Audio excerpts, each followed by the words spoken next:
జగన్మోహన్ రెడ్డి గారి పార్టీ చేసినటువంటి కోటి సంతకాల సేకరణ మీద మంత్రులందరూ వరుసగా క్యూ పెట్టి విమర్శలు చేస్తున్నారు. అందులో మంత్రి సత్యకుమార్ గారు అసలు వాళ్ళ ఆధార్ కార్డులు పెట్టండి, వాళ్ళ మొబైల్ నెంబర్లు అసలు ఏంటి, ఇవన్నీ కోడి గీతలు అని పార్థసారథి గారు మొదలుపెట్టారు. సత్యకుమార్ గారు దాన్ని కొనసాగించారు.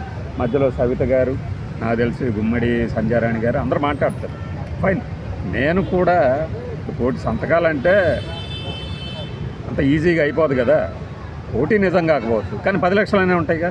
Just for the sake of number నేను చెప్తున్నా. 10 లక్షల మంది అయినా సంతకాలు పెట్టుంటారుగా, దాన్ని మీరు అవమానిస్తారా? నాకు అర్థం కానిది ఏంటంటే, ఇప్పుడు కోటి సంతకాల సేకరణ తీసుకెళ్ళేసి అబ్దుల్ నజీర్ గారికి ఇచ్చారు. గవర్నర్ గారు డిమాండ్ చేయాలట ఇవన్నీ నిజమా కాదా అని చెప్పేసి. కోర్టులో ఏం లేకపోతే అబద్ధాల ప్రక్రియ చేపట్టారు జగన్మోహన్ రెడ్డి గారు ఇట్లా అని చెప్పేసి. దీనికి ముందు ఒక టీవీ న్యూస్ యాంకర్ ఏం చెప్పాలి, ఆ సీట్లో ఉన్నాడు కాబట్టి జర్నలిస్ట్ అని చెప్పాలి. అతను అంటాడు, ఎక్కడుంది ఆధార్ కార్డు, ఎక్కడుంది అంటున్నాడు. ఆధార్ కార్డులు కాదు బాబు, నేను ఏదో అకౌంట్లో చూశాను. అతను అంటున్నాడు ప్రతి సంతకం పక్కన మొబైల్ నెంబర్ ఉంది అంటున్నాడు. మరి ఇంకేం కావాలి మీకు? ఫోన్ చేయండి వైఎస్ఆర్సీపీకి, టీడీపీ పార్టీ తరఫున, లేదంటే ఈ టీడీపీ మీడియా తరఫున ఒక విజ్ఞప్తి చేయండి. ఆ కోటి సంతకాలని మాకు పంపించండి, మేము కూర్చొని తీరిగ్గా ఒక్కొక్కరు కాల్ చేస్తూ ఉంటాము, అబద్ధమని నిరూపిస్తామని. అట్లా నిరూపించండి. దానికి పోయి అంతకుముందు ఒకటి జరిగింది, ఆ వీడియో భలే కామెడీగా ఉంది. ఏంటంటే ఆర్నాబ్ గోస్వామిని తిట్టుడు తిడుతున్నాడు ఈ యాంకర్ ప్లేస్లో ఉన్న యాంకరుడు. నాకు నవ్వు వచ్చింది. ఈ ఛానలే కదా మేదేదో ఎడిటోరియల్ కంటెంట్ని టైఅప్ పెట్టుకున్నాము అన్నది. అప్పట్లో అందులో చేస్తున్న మాకేం అర్థం కాలేదు. ఈ ఎడిటోరియల్ కంటెంట్ ఏమంటారు, ఎంఓయూ భాగస్వామ్యం ఏంద్రా స్వామి అని ఆ రోజున అనిపించలేదా మీకు? అతను ఎవరు డబ్బులు ఇస్తే వాళ్ళకి అనుకూలంగా మాట్లాడతాడని ఆ రోజున అనిపించలేదా మీకు? జర్నలిజం కాదు అది, బ్రోకరిజం అని. అంటే అసలు ఆ పదాలు అతని నోటి అంటుంటే పగలబడి నవ్వాలనిపించింది. అతనికి వయసు అయిపోయింది.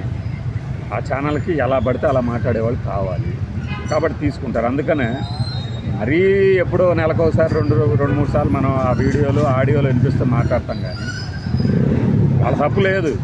చచ్చిపోయేటప్పుడు కూడా నేను నా శరీరం మీద పార్టీ జెండానే వేసుకొని పోతాను అన్నాడు కదా ఒక వ్యక్తి. అలానే ఆయన కూడా మాట్లాడాడు. వాటన్నిటికీ ఏంటంటే యాజమాన్యం దగ్గర మెప్పు కోసం తప్పితే వాళ్ళు పెట్టే దొబ్బులు ఎలా ఉంటాయో మాకు తెలుసు. యాజమాన్యాలు ఈ యాంకరుడుల పై పెట్టే తిట్లు ఎలా ఉంటాయో మేము ప్రత్యక్షంగా చూసాము ఒకసారి. వీళ్ళు ఎవరికి తెలియదు. అది ఏదో ఎంప్లాయీలు అనుకుంటూ ఉంటారు. కానీ మనం అవసరానికి మించిన ఆవేశం ప్రదర్శించడం అవసరం. కోటి సంతకాల మీద పార్టీలు అడుగుతాయి, జర్నలిస్టుగా మనం అడగటం ఏంటి? అవన్నీ కోడి రాతలు, ఇంకొక రాతలు మనం ఎందుకు అడగాలి? లేదు నాదే ఈ ఛానల్ అన్నాడు అనుకోండి, అప్పుడు కూడా అడగటానికి పార్టీలు.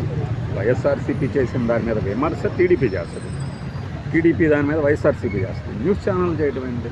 మేబీ విశ్లేషించండి. కోటి సంతకాలు అంటే కుదిరే పని కాదు కదా. మరి అసలు జనాభానే ఇంతమంది ఉన్నారు కదా, ఇంతమందిలో ఎంతమంది దగ్గరికి వెళ్ళారు మీరు, ఎలా కుదిరింది ఇది అడగండి. ఎందుకండి మర్రి చెన్నారెడ్డి గారు 1989కి ముందు, ఎన్నికలకి ముందు ఎన్టీఆర్ గారి ప్రభుత్వానికి వ్యతిరేకంగా కోటి సంతకాల సేకరణ అని పోస్ట్ కార్డుల మీద కొన్ని తీసుకున్నారు. కోటి పోస్ట్ కార్డుల ఉద్యమం. అప్పట్లో ఈనాడులో నేను చాలాసార్లు చెప్పేది, ఈనాడులో కార్టూన్ వేశారు. ఆయన కాళ్ళ మధ్యలో పెన్నులు పెట్టుకొని, చేతుల మధ్యలో పెన్నులు పెట్టుకొని ఎడాపెడా చేసేస్తున్నాడు. స్పోర్టివ్గా తీసుకోవాలి. అట్లానే వైఎస్ఆర్సీపీ కూడా ఈ కోటి సంతకాల మీద ఈ టీడీపీ వాళ్ళు కానీ చేసే విమర్శల్ని స్పోర్టివ్గా తీసుకోవాలి. 1 మంది ఖచ్చితంగా ఎందుకు పెడతారు? ఇంకొక 10,000 మంది ఎక్కువ పెట్టలేదా? సింపుల్గా ఎందుకు దాని గురించి అది అయిపోయింది. ఒక ప్రోగ్రామ్ చేశాము మనం, ఆ ప్రోగ్రామ్ని అక్కడ ఇచ్చాము, అయిపోయింది. దాని మీద విమర్శలు వాళ్ళు చేస్తారు. అలానే టీడీపీ వాళ్ళు కూడా కోటి సంతకాలు అంటే ఎలా చేయగలిగారు అని అడుగుతున్నప్పుడు వాళ్ళు కూడా చెప్తున్నారు కదా, ఇలా సంతకాలు ఉన్నాయి, పక్కన నెంబర్లు ఉన్నాయని. విమర్శతో ఆపేస్తే బెటర్. లేదనుకోండి మధ్యలో మన మీడియా పేరుతో ఈ హడావుడి. ఆధార్ కార్డులు ఇవ్వండి అని కానీ వీళ్ళు పాత తీశారు. అమరావతి టైంలో ఏదో పాదయాత్రలు అవి చేస్తున్నప్పుడు ఆధార్ కార్డు అడగగానే చాలామంది వెళ్ళిపోయారు అని. వాస్తవమే కదా అది. ఇదే రకంగా ప్రతి ప్రోగ్రామ్ని మనం విచ్ఛిన్నం చేయగలమా? ఖండాలుగా నరికి ఈ ప్రోగ్రాంలో నిజంగా ఇంతమంది పార్టిసిపేట్ చేశారా లేదా అని. అంతెందుకండి, 20 లక్షల ఉద్యోగాలు ఆల్రెడీ 2.5 లక్షలు 4 లక్షల ఉద్యోగాలు ఏదో శాఖకు సంబంధించి మొన్న కలెక్టర్లు రెవెన్యూ అదే ఎస్పీల సదస్సులో ఒక శాఖకు సంబంధించిన విద్యాశాఖకు సంబంధించిన ఆయన చెప్తున్నాడు 4.5 లక్షల ఉద్యోగాలు ఎంత మరి విద్యాశాఖ ఏదో నిజంగా వచ్చాయా? ఎవరు అడగరు కదా. వాళ్ళకు నెంబర్ పెట్టుకున్నారు, ఆ ప్రోగ్రామ్ సక్సెస్ అయిందా లేదా వాళ్ళు చెప్పుకుంటారు, సక్సెస్ కాలేదంటారు వీళ్ళు.